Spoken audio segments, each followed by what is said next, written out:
The movie is so interesting. I love how the tension builds, and you both did such a fantastic job. Thank you very much.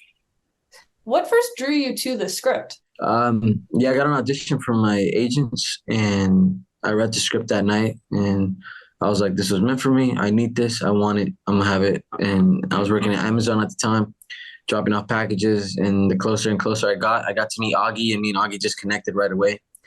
He was a very amazing director to have, one of the most chillest and open-hearted directors. And when he gave me the part, I was over the moon and very excited. And yeah, it was an amazing time. And also to be able to work with Noah, a legend, Miranda as well, and Vanessa, was just a great time for me. I got sent the script. I was very excited because I hadn't been sent a script in a while.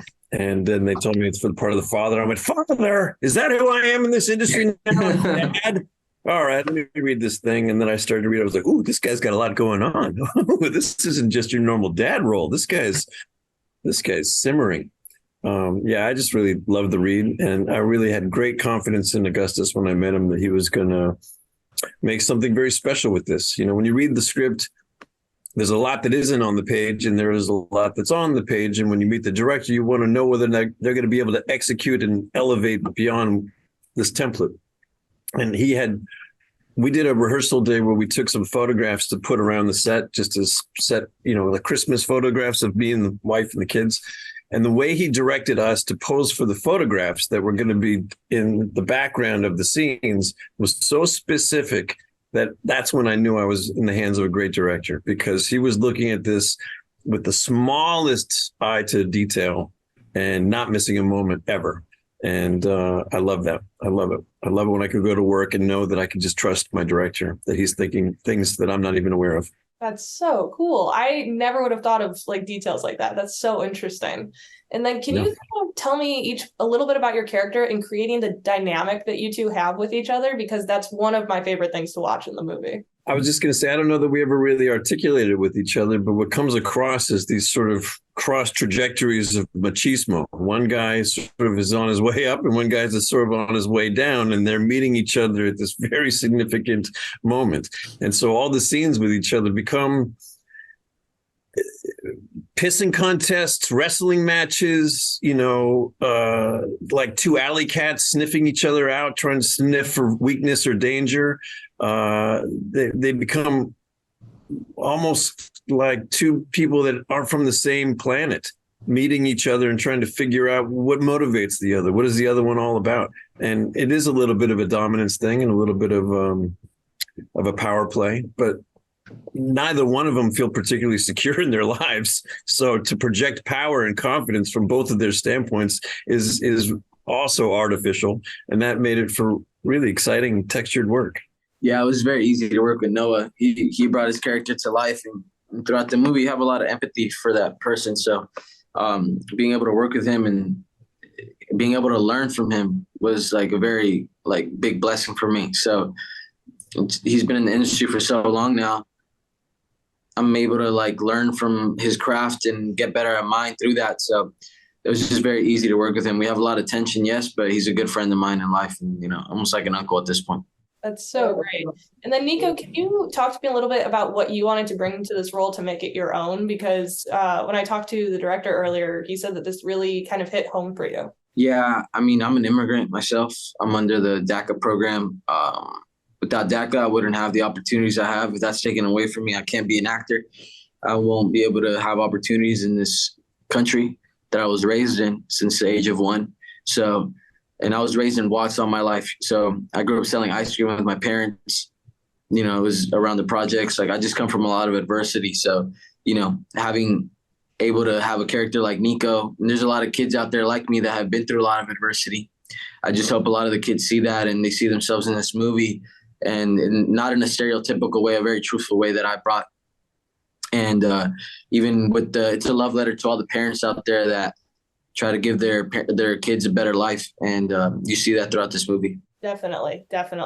And then was there anything that you learned from working on this movie, this experience, that you want to bring into future projects? Yeah, for sure. I mean, it's my first movie. Yeah, I learned a lot, but I'm very grateful. I was very present in that moment to work with the great actors, work with the great director like Augustus. I was very grateful for that opportunity. but I've been envisioning it for so long that when it was there, I was so happy to be able to show the world that I'm a leading man, and the world's going to see me as a leading man for many years to come. So I'm going to have a legacy one day.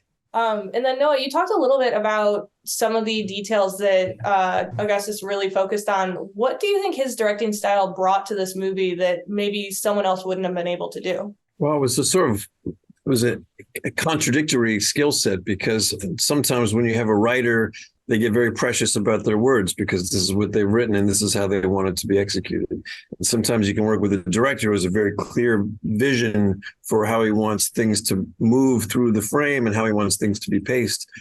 And Augie was both the director and the writer, but had no real dictatorial sense of control about anything. Mm-hmm. He really created an environment that felt collaborative, where if anybody on the set had an idea, it was worth trying.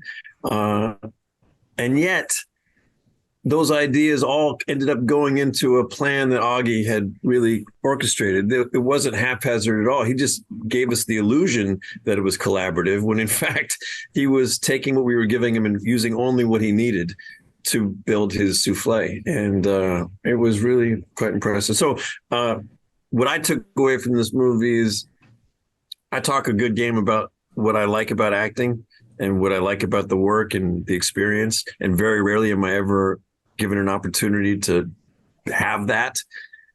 If you want that, you have to do it for very little money on these kinds of movies that are made for under $1 million and are made with a lot of heart, because that's the process. That's where you really get to be a craftsman. Everything above that turns into commerce and clouds that process a lot.